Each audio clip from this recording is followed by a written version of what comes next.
Bismillahirrahmanirrahim. Kullu nafsin za'iqatul maut. Setiap yang bernyawa pasti akan menemui ajalnya masing-masing. Assalamualaikum warahmatullahi wabarakatuh. Kami dari kelompok laki-laki pada kesempatan ini akan mengadakan praktek untuk memenuhi tugas mata kuliah Bapak Masrudin, yaitu praktek keterampilan keagamaan. Jadi pada kesempatan ini kami akan memulainya dari rangkaian-rangkaian yang pasti akan ditemui pada saat melakukan fardu kifayah. Pada tahapan ini ada beberapa tahapan pelaksanaan yang harus kita lakukan. Yang pertama adalah memandikan. Yang kedua adalah mengkafani. Yang ketiga adalah menyolatkan. Dan yang terakhir adalah menguburkan.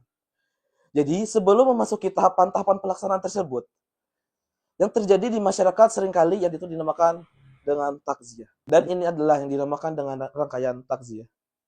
Sallallahu ala sayyidina Muhammad wa ala alihi wa sahbihi wasallam bi fadli subhanallahi amma yasifun wa salamun ala al-mursalin walhamdulillahi rabbil alamin. Baiklah, tahapan yang pertama yang dilakukan terhadap si mayat adalah yaitu memandikan.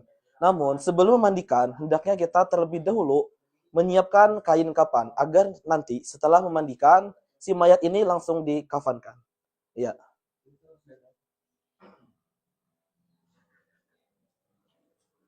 Dalam mengukur mayit, kita harus melebihi sejengkal. Kita lebihkan sejengkal ya. Di kepala sejengkal, di kaki sejengkal. Sudah, ini pas. Kita ambil ukurannya. Selanjutnya kita potong kain kafan. Setelah tadi kita mengukur, kita sudah menemukan ukurannya. Kita ukur di kain kafan sebelah kanan, ternyata sudah pas ukurannya. Kita lanjut ke kain kafan yang kedua dan sampai 3. Setelah kita tadi sudah memotong kain, menyiapkan bahan-bahan, saatnya ini kita mempersiapkan susunannya. Yang pertama itu bisa dilihat videonya ke bawah. Ada tali kapan untuk mengikatnya, ada 5. Ini susunan yang pertama, tali. Yang kedua, kain pelapis pertama. Jadi setiap kain ini dihamburkan hanut. Hanut itu cendana campur dengan kapur barus. Jadi ditumpahkan. Ini kisahnya ditumpahkan. Ya sudah. Di lapisan kedua dihamburkan lagi serbuk cendana yang dinamakan hanut tadi itu, cendana campur kapur barus. Sudah yang kedua, lanjut yang ketiga lagi. Dihamburkan lagi. Cendana dicampur dengan kapur barus. Nah, yang terakhir upuh-upuh atau bahasa Indonesia itu sempak untuk mayat. Bisa dilihat.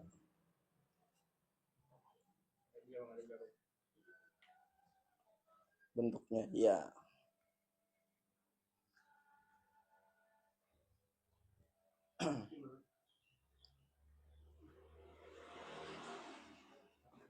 Dihamburkan lagi hanutnya. Ya, sudah. Setelah kita mempersiapkan tadi bahan-bahannya sudah siap, susunannya sudah tersusun dengan rapi, kita lanjut ke memandikan jenazah. Setelah kita mempersiapkan bahan-bahan untuk mengkampani jenazah, kita pinggirkan, kita lindungi agar tidak terkena najis. Nanti kita lindungi ke sebelah kanan sana. Ya. Di sini jenazahnya sedang dibacakan Al-Quran. Sebelum kita memandikan jenazah, kita perlu mempersiapkan bahan-bahan. Apa saja bahannya bisa kita lihat. Yang pertama yaitu di sini air kapur. Ini air sabun, dan itu air bersih dan mengalir. Kita menggunakan selang. Bisa juga kalau misalnya tidak punya selang, kita bisa menggunakan air dalam bak, dalam ya ember. Dan tak lupa juga kita menggunakan nih gayung. Terus ada lagi yaitu nih sarung tangan. Jika tidak bisa membuat seperti ini, bisa beli di warung, banyak sarung tangan ya kan. Kemudian disunahkan menggunakan tempat yang tinggi, karena di sini kita menggunakan bahan yang seadanya ya kan. Kita menggunakan orang dengan lututnya agar tinggi agar tidak terkena najis ketika kita memandikan jenazah. Bahan yang tidak lupa juga yaitu tapih bahalai ya kan. Ini sangat penting karena ini tapihnya tidak tembus pandang ya kan. Ini wajib untuk memandikan agar tidak terlihat aurat dari si mayit. Setelah kita mempersiapkan alat-alat dan bahan untuk memandikan jenazah, saatnya kita mengangkat jenazah ke tempat pemandian, yaitu pangkuan para saudaranya.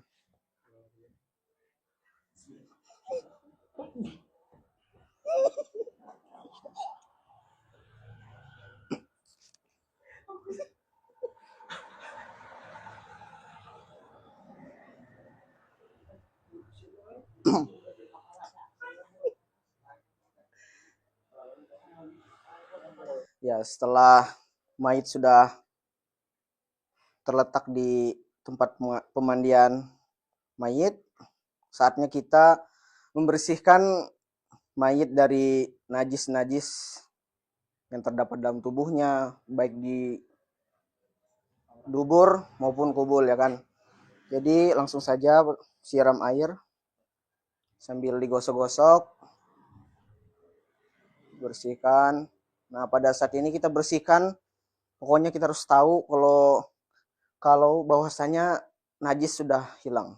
Bersihkan, digosok-gosok, di kubulnya, di alamat di alat kelamin, jangan lupa di pantatnya jangan lupa juga, di duburnya, di kepalanya juga harus dibersihkan. Giginya ya kan, giginya ini pakai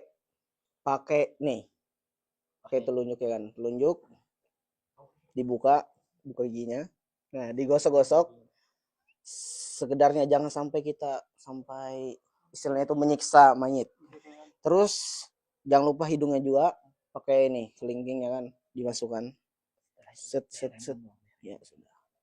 Itu jangan lupa juga belakangnya. Jadi kita miringkan. Digosok-gosok. Nah, ketika kita memiringkan ini tidak boleh aurat-aurat si mayat ini kelihatan. Jadi kita harus hati-hati. Digosoknya juga jangan keras-keras. Kita menggosoknya dengan lembut karena si mayit kasihan ya kan, sudah ya.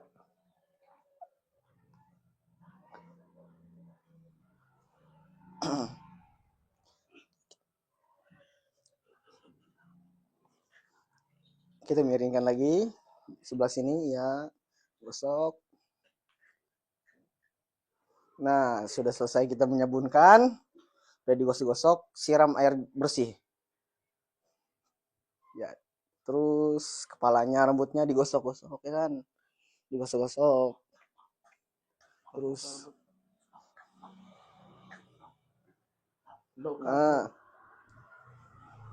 siram sampai batis, udah bersih nih.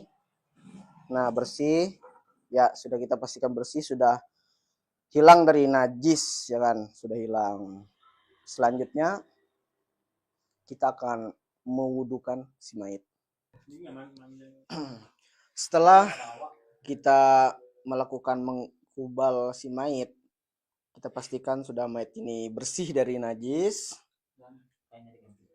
Setelah itu kita mewudukan si mayit. Langsung kita wudukan, siram pakai selang. Nah, ketika kita menyiram mukanya, kita niat langsung nawaitul wudu'a lihadzal mait. Saya niat berwudu untuk ini mayit karena Allah Ta'ala. Ya, muka. Wudu seperti orang biasa wudunya. Tangan.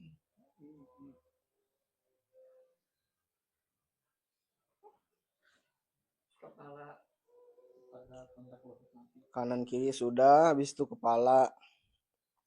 Kepala, ya kan. Nah, sudah kepala.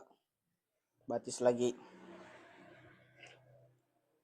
Kita harus hati-hati. Jangan sampai aib atau auratnya terlihat. Ya, sudah selesai batisnya. Selesai berwudu, kita sudah mewudukan si mayit, kemudian kita akan melaksanakan mandi 9. Nah, setelah memandikan mayat tadi kan dari mengubal, selanjutnya setelah mewudui juga. Nah, setelah wudu kita memasuki yaitu namanya mandi 9. Dalam mandi 9 ini ada bermacam-macam cara. Nah, namun pada kali ini kami menggunakan cara seperti ini. Dengan menyiramkan air sabun secara langsung ke seluruh tubuh mayat dengan 3 kali pengulangan. Setelah air sabun yaitu dengan air muzilah atau air bersih 3 kali pengulangan. Dan yang terakhir dengan air yang bercampur dengan kapur dengan 3 kali pengulangan juga. Nah, jadi kita lihatkan caranya bagaimana. Yang pertama yaitu dengan air sabun.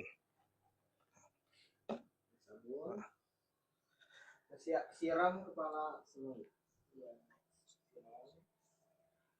Pada mandi 9 ini kita tidak perlu lagi menggosok seperti kita mengkubal. Tidak perlu lagi digosok, cuma disiram aja. Tadi sudah kepala, kemudian sebelah kanan lagi.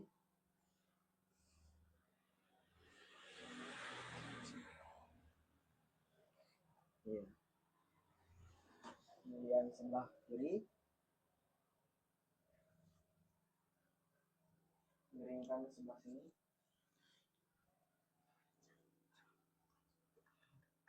Sebelah belakang, sebelah kanan dengan sebelah kanan.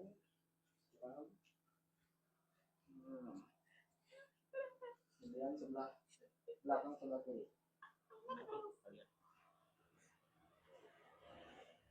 Siram. Nah, sudah selesai kita menyiram air sabun, ini dihitung sekali pengulangan ya kan, sekali siram. Jadi butuh 2 kali lagi dalam penyiraman tadi. Nah, sehingga dilakukan dengan jadi 1 kali itu 3 kali. Nah, setelah air sabun, selanjutnya itu dengan air bersih. Kita anggap sudah 3 kali. Kemudian menggunakan air Bersih. kita pakai selang, jadi tidak perlu repot-repot ya kan, kita mengambil di bak kepala. Jadi caranya tadi sama seperti pada saat membersihkan, mandikan pada air sabun.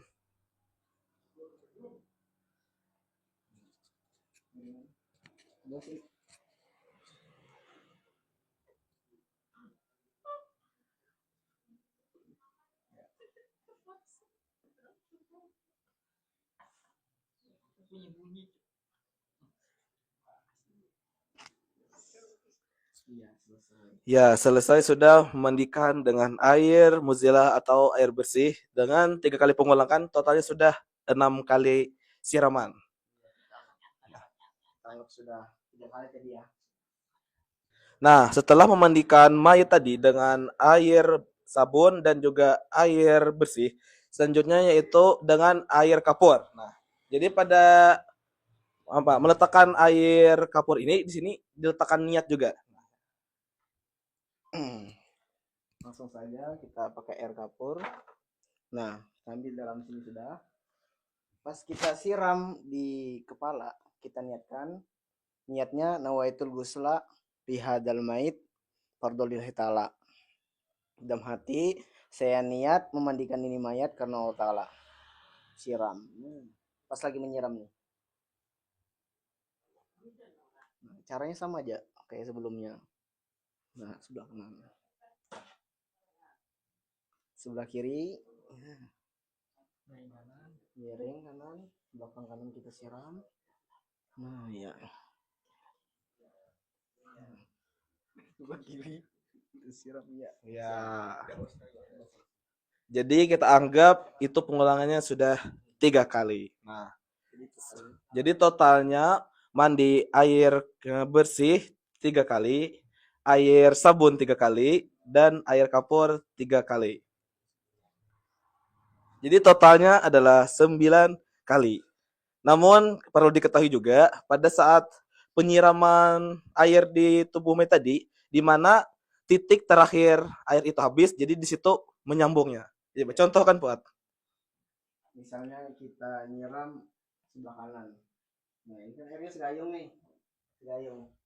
Nah, pas habisnya di sini, maka kita ambil lagi airnya. Kita ulangi dari sini. Nah, ya. Nah, jadi seperti itu. Kita mengulanginya di titik di mana air itu habis. Ya, sudah. Nah, setelah proses memandikan tadi selesai, jangan lupa kita untuk berdoa. Jadi doanya adalah sebagai berikut. Allahumma ja'alna wa iyyahu minat tawwabina wa ja'alna wa iyyahu minal mutatahhirin wa ja'alna wa iyyahu min ibadikas sholihin. Amin Allahumma. Nah, setelah memandikan dan mendoakan si mayat sudah selesai, selanjutnya yaitu kita mengganti nih yang kain saat memandikan mayat tadi. Jadi ini caranya mengganti yang kain bahala setelah memandikan mayat tadi. Kita ganti dengan kain bahala yang kering.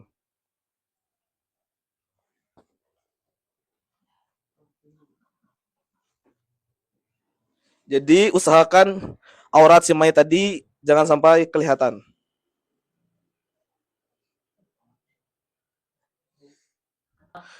Setelah memandikan tadi, selanjutnya kita angkat si mayit kepada kain kafan yang telah kita siapkan sebelum memandikan jenazah tadi.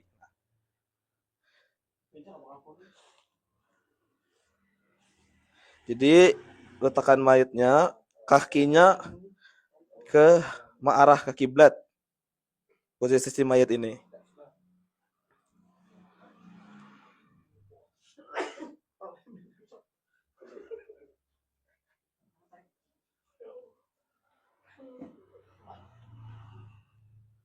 Nah, setelah proses meletakkan mayat tadi, selanjutnya yaitu untuk menutup si mayat tersebut. Di mana pada hal ini dimulai dari memayisnya itu dari sebelah kiri.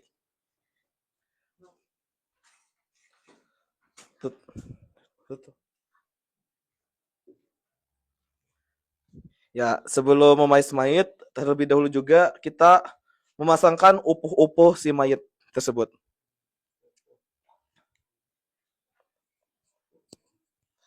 Usahakan pada saat proses mengkafani mayat ini, seluruh anggota tubuh mayat agar tidak kelihatan.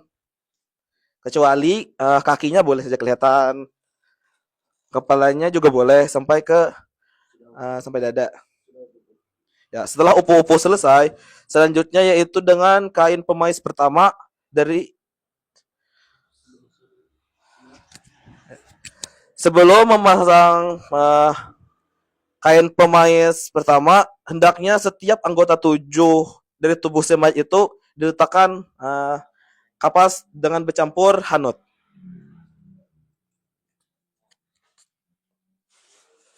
Nah, jadi anggota 7 itu adalah lutut, kedua kaki, kedua tangan, dan dahi, yaitu anggota yang tersentuh pada saat sujud. Nah, setelah pemasangan kapas tadi di anggota 7, hendaknya kita menemukan pemais itu. Dimulai dari kain pemais sebelah kiri.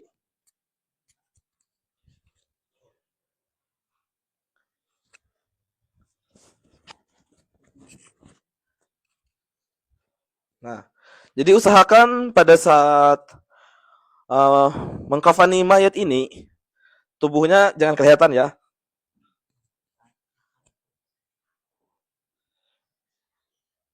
Dan kainnya dimasukkan ke dalam. Ya. Selanjutnya sebelah kanan ya.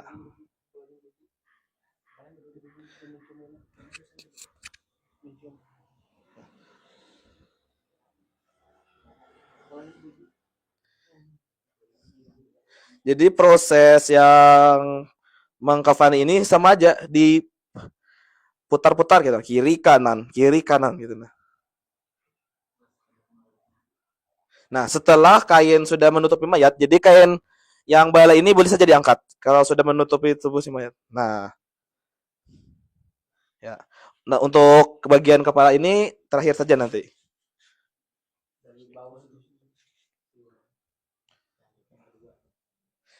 Selanjutnya yaitu kain kafan yang pemais kedua. Sama saja caranya seperti tadi.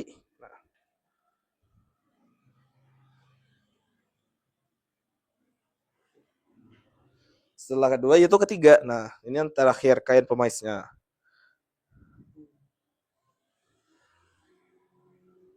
Jadi di sini ada 3 kain pemais untuk laki-laki dan juga upuh-upuh. Nah, setelah kain kapan ketiga tadi terbungkus di tubuh si mayat, selanjutnya kita itu memasang tali kafannya. Nah, dalam proses pemasangan tali kapan ini dimulai dari bawah atau di bagian kaki si mayat. Namun untuk mengikatnya itu harus kencang, namun tidak mati. Dan untuk simpulnya itu terletak di sebelah kiri. Nah, jadi nanti kenapa harus di sebelah kiri? Pada saat di dalam kubur nanti kan tali kapan ini dibuka kembali. Nah, jadi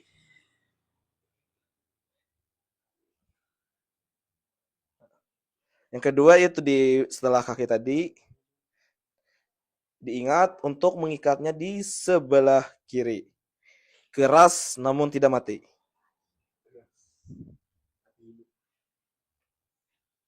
Nah, ini tali ketiga di dekat bagian paha si mayat.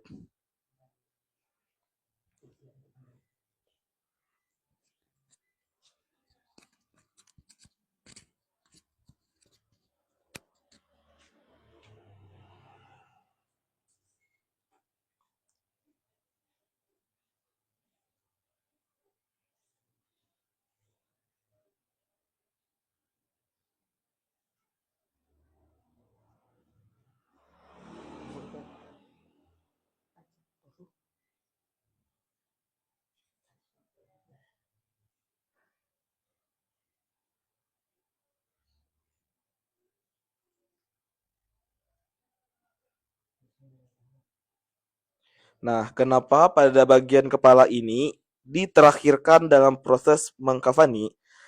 Dikarenakan pada saat terakhir ini bagian keluarga boleh untuk mencium si mayat ini untuk perpisahan terakhir kalinya. Nah, sebelum menutup kain kafan di bagian kepala terakhir kalinya, jangan lupa atau bagi yang ingin merajah boleh untuk si mayat ini. Nah, jadi kalau mau melakukan proses merajah, begini caranya. Nah, ada 2 cara di sini. Yang pertama boleh dengan tangan saja, dan yang kedua yaitu dengan minyak harum atau wewangian. Nah, namun pada proses ini kami menggunakan dengan cara wewangian atau minyak harum. Begini prosesnya. Dengan kata kalimat rajah yaitu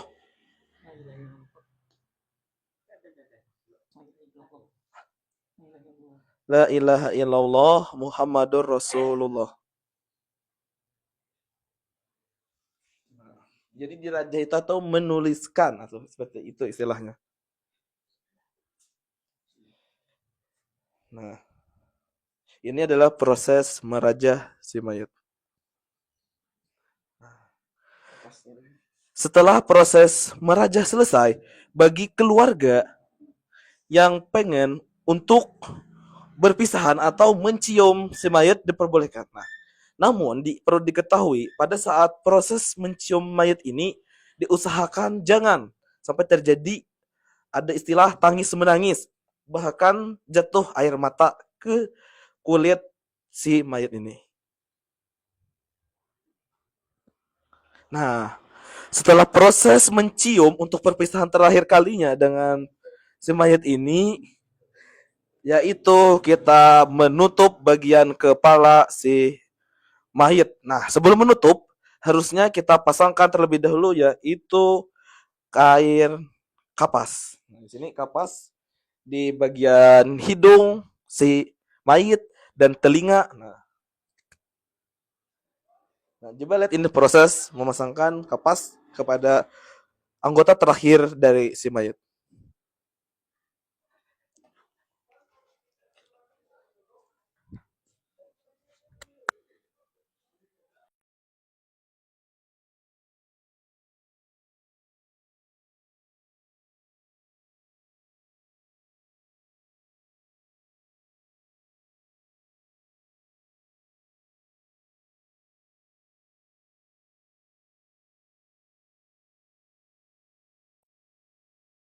Dan tertutuplah sudah terakhir dari si mayat ini. Selanjutnya yaitu kita harus mengikat tali terakhir di anggota tubuh si mayat, yaitu tali yang terakhir.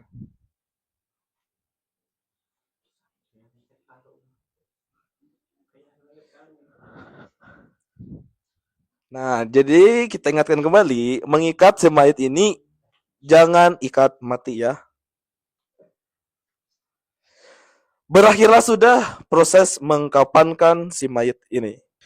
Setelah proses mengkampankan si mayat sudah selesai, tahapan berikutnya adalah yaitu kita menyolatkan bagi si mayat ini. Jadi kita atur posisi untuk menyolatkannya terlebih dahulu.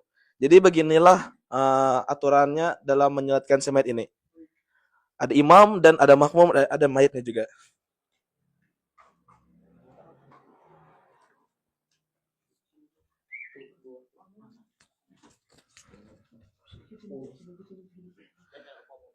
Nah, pada saat akan menyolatkan mayat ini, kepala si mayat ini di bagian sebelah kiri dari imam. Jadi beginilah gambarannya.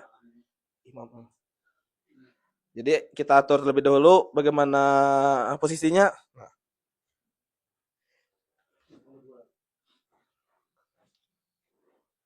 Nah, di sini ada telah berdiri imam.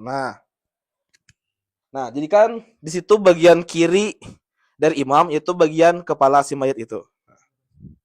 Dan ini adalah gambaran untuk jumlah orang yang menyolatkan ini berjumlah cuma 6 orang saja. Nah, di sini imam. Nah, dan kepala mayat itu di sebelah kiri kan seperti saya sebutkan tadi. Selanjutnya ada 1 orang di sini. Nah, jadi untuk ke belakangnya 2 orang, 2 orang. Jadi totalnya adalah 6 orang. Ini adalah gambaran untuk menyolatkan jika jumlah orangnya itu tidak mencukupi. Kalau mencukupi, caranya tidak begini. Jadi sebelum proses melaksanakan sholat menyolatkan mayat ini, terlebih dahulu pihak keluarga menyampaikan pesan-pesan atau beberapa hal yang berkaitan mungkin dengan si mayat ini. Inna lillahi wa inna ilaihi raji'un. Inna lillahi wa inna lillahi raji'un. Inna lillahi wa inna ilaihi raji'un. Assalamualaikum warahmatullahi wabarakatuh. Di depan kita ini adalah saudara kita Wulan bin Yanto. Ulun sebagai perwakilan dari pihak keluarga memohon maaf, meminta halal, minta ridho jika selama hidup beliau mungkin pernah buat kesalahan kepada saudara-saudara semuanya. Saya sebagai perwakilan mohon maaf, minta halal, minta ridho. Kemudian jika ada hutang piutang yang belum terselesaikan, boleh setelah ini menyelesaikannya kepada ahli waris, bisa kepada ulun juga. Dan selama hidup beliau, sebagaimana kita ketahui, beliau orang baik, sering jadi imam di masjid. Alhamdulillah, mungkin itu sekian dari saya sebagai perwakilan keluarga. Terima kasih. Wassalamualaikum warahmatullahi wabarakatuh. Bismillahirrahmanirrahim. Sebelum kita melaksanakan salat jenazah, yang kita perlu ketahui ada rukun-rukun dalam salat jenazah. Rukunnya ada 7. Yang pertama niat, yang kedua berdiri bagi yang mampu, yang ketiga 4 kali takbir, membaca Al-Fatihah setelah takbir pertama, kemudian membaca salawat kepada Nabi Muhammad SAW setelah takbir kedua, kemudian mendoakan jenazah setelah takbir ketiga, membaca salam setelah takbir keempat. Ya. Jadi kita harus perlu mengetahui rukun-rukunnya. Selanjutnya yaitu proses melaksanakan menyolatkan jenazah. Jadi ini adalah caranya yang akan dipimpin oleh imam kita.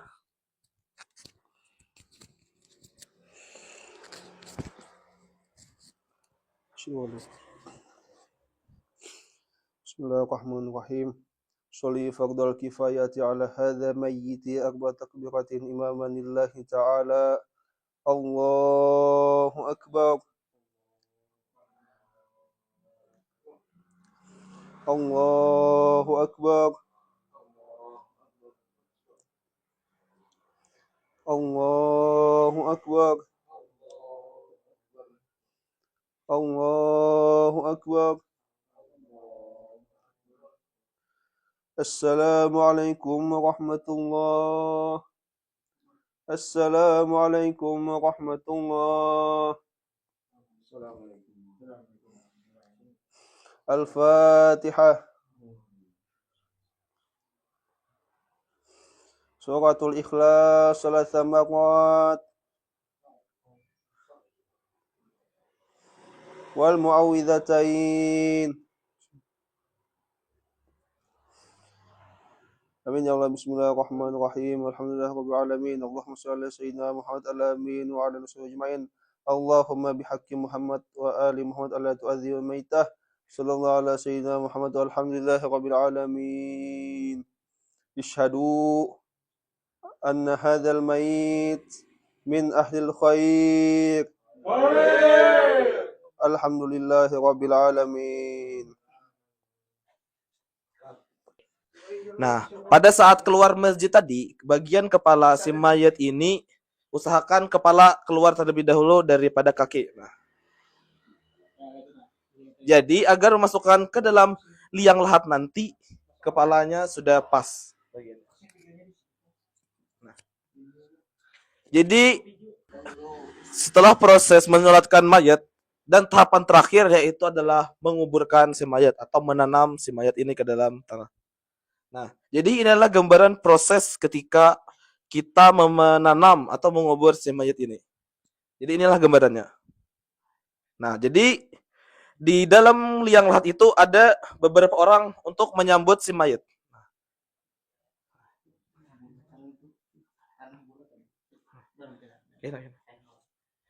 Nah, jadi masukan pertama adalah bagian kepala.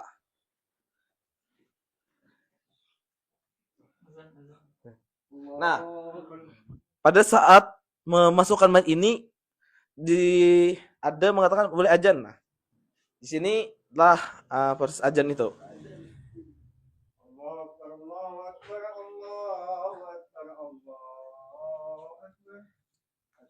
La ilaha illallah. Asyhadu an la ilaha illallah. Asyhadu anna Muhammadar Rasulullah. Asyhadu anna Muhammadar Rasulullah. Hayya 'alas shalah. Hayya 'alas shalah. Hayya 'alal falah. Hayya 'alal falah.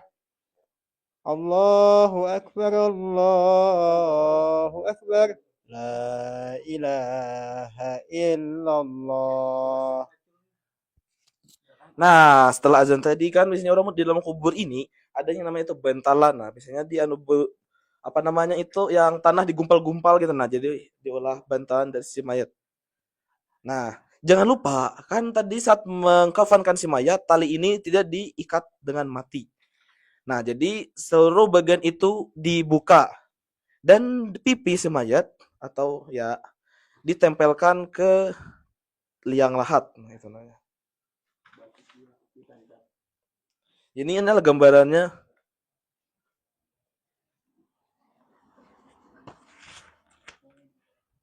Nah, setelah proses itu dilakukan, selanjutnya itu menutup liang lahat itu dengan papan. Nah, ini.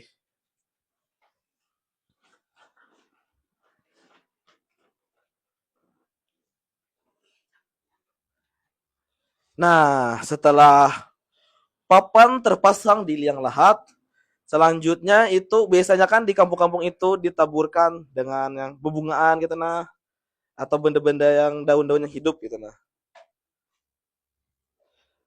Ya. Jadi setelah itu lalu galian tanah itu ditumpahkan ke dalam kubur ini sehingga seluruh liang ini tertutup. Yasin wal Qur'anil Hakim. Innaka laminal mursalin ala siratin mustaqim. Tanzilal azizir rahim. Litunzira qauman ma unzira aba'uhum wa hum ghafilun. Sudah. Sadaqallahul azim. Nah, jadi ini adalah gambaran dari tahapan terakhir proses fardu kifayah dalam hal mengurus mayat atau jenazah. Nah, setelah kubur tertutup, pada tahap ini selanjutnya biasanya diadakan namanya itu talqin terhadap si mayat. Jadi ini ada sedikit gambaran bagaimana sih talqin itu. Nah, jadi ini adalah gambaran talqin tersebut.